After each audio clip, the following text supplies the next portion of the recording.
5e gala annuel de gymnastique et de danse, ces 7 et 8 juin à la scène Intermills de Malmedy. Un spectacle fascinant qui plongera les spectateurs dans l'univers d'Icare, entre ciel et mystère. Une épopée mythologique grandiose et captivante. 500 artistes feront vibrer l'histoire avec des chorégraphies éclatantes et des performances acrobatiques mêlant grâce et énergie, dextérité et rythme, dans un show époustouflant et des mélodies enivrantes. Embarquez pour la grande aventure et laissez-vous transporter dans cet univers étourdissant au Gala du Gym Club Malmedy, l'événement du printemps à ne pas rater. Samedi 7 juin à 19h et dimanche 8 juin à 14h à la scène de Malmedy. Réservation lascène-malmedy.be en collaboration avec City Rent, Just Group, AVV, les établissements Goffin, Atiège et Impact FM. Vous écoutez Impact FM, il est 7h30. Impact FM, l'info-région avec Olivier Tomezzoli.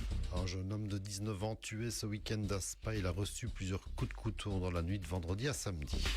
La grande famille des pompiers endeuillée suite au décès de Maxime, 39 ans, de Vielsalm, décédé dans l'incendie qui a touché la prison de Lantin.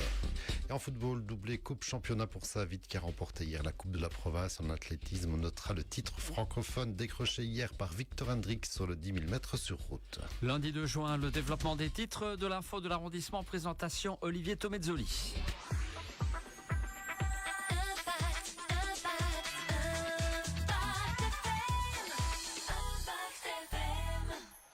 Bonjour à tous, on commence par ces infos dramatiques ce week-end à Spa avec tout d'abord ce meurtre au couteau survenu dans la nuit de vendredi à samedi vers 2h30 du matin. Un jeune homme de 19 ans de la région a été touché mortellement par ces coups de couteau. Les circonstances exactes de ce drame survenu en plein centre-ville doivent encore être éclaircies, mais il semble que tout a commencé autour d'un café spadois. 3 personnes ont déjà été arrêtées dans le cadre de ces coups mortels. Une autre personne était encore recherchée hier. Un drame qui a marqué Spa et la région ce week-end, on peut s'en douter, même si quelques heures plus tard, samedi vers 21h, une autre bagarre a éclaté du côté du parc des 7h avec là aussi des coups de couteau échangés. Ici, heureusement, la victime s'en sort avec de sévères blessures. 2 agressions qui ne seraient pas liées a priori, mais des faits qui interpellent en tout cas, qui ont été largement commentés en ligne, comme vous pouvez aussi l'imaginer. On poursuit avec un autre drame, celui qui touche de plein fouet la grande famille des pompiers, avec le décès de Maxime, 39 ans, pompier professionnel à la caserne d'Anse, mais aussi volontaire à Vielsalm où il habitait.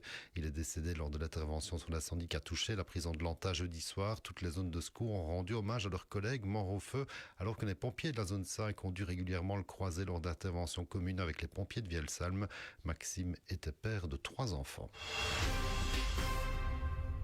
Les dépôts clandestins, 7 tolérance zéro à Ouem. La preuve avec 3 dépôts constatés sur le seul mois de mai, dont des sacs poubelles abandonnés au bord du lac de Robertville. Mais voilà, le pollueur-payeur prend tout son sens ici, puisque les auteurs présumés, ont été identifiés, annoncé voici peu la commune sur sa page Facebook.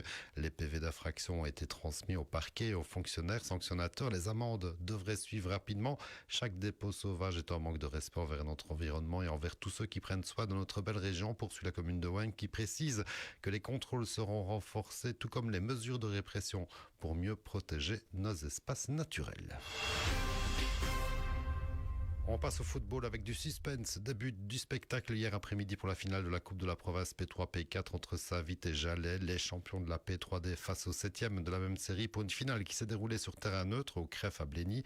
Et au final, la logique a été respectée sur le terrain. Victoire après prolongation des hommes de Céladenis 4-3 et une coupe donc pour clôturer la belle saison des Saint-Vitois. En football toujours avec le projet de série pour la saison prochaine, sans surprise pour la première provinciale évidemment, où on retrouvera Malmundaria et Ster-Francorchamps. Pas de surprise non plus dans la future 2C avec les clubs germanophones et aussi Offray et Stavelot notamment.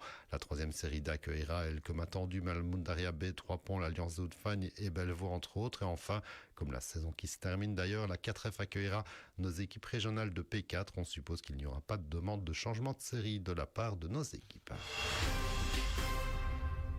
Et on termine avec un coup de chapeau à l'adresse de Victor Hendrix qui a décroché hier matin le titre de champion francophone LBFA sur le 10 000 mètres sur route, course qui était organisée au départ de la piste d'athlétisme de Malmedy avec un parcours notamment dans le zoning à l'arrière des magasins. Le Haut-Furlec a donc répondu aux attentes. Il était favori chez lui pour ce 10 000 sur route alors même que Victor a réalisé le week-end de précédent le minima sur semi-marathon pour se qualifier pour les Jeux mondiaux universitaires qui auront lieu mi-juillet en Allemagne. L'info continue sur notre page Facebook Impact.